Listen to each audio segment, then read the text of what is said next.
Children in the United States learned that Christopher Columbus discovered America in 1492.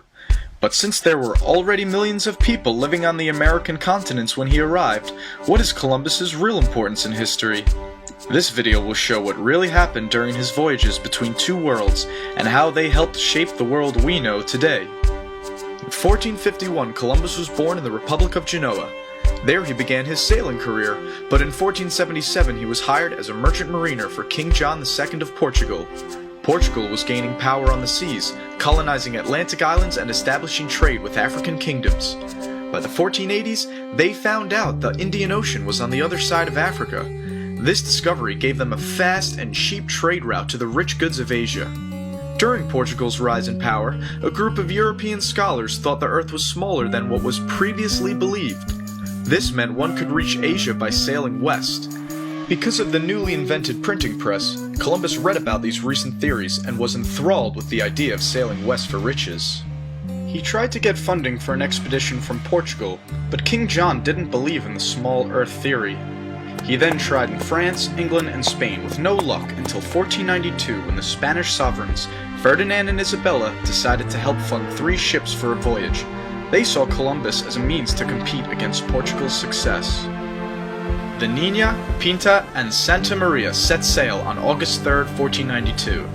After a stop on Gran Canary, the rest of the trip took 5 weeks. On October 12th, land was spotted. It was an island, and at dawn Columbus went ashore. Because he believed in the small Earth theory, Columbus thought he was near Japan.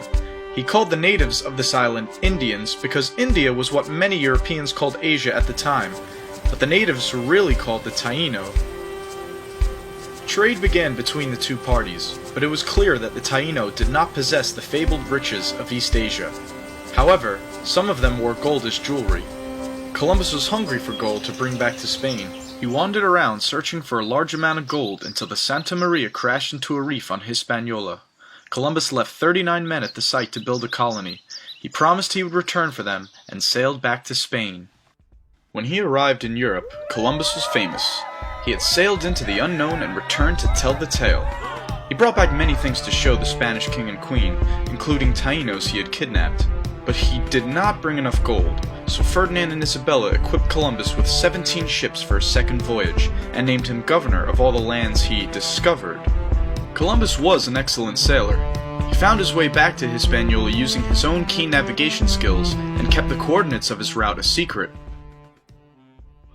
When the fleet arrived at Hispaniola, they found out that the 39 men who were left there to build a colony had been killed by a local chief. They also found out the same chief had lots of gold on his land. Columbus led a crew into his territory and found a gold quarry. The chief was angered by the arrogance of these invaders, and soon fighting broke out.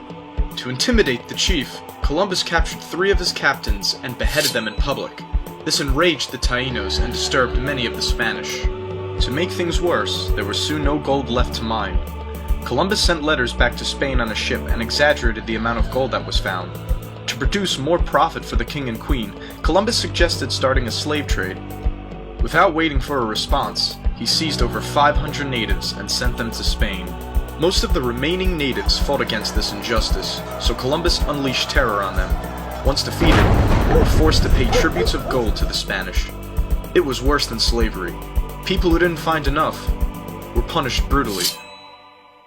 Forced to constantly look for gold, the Taino could not farm their lands anymore. Many escaped into the hills, only to be hunted down.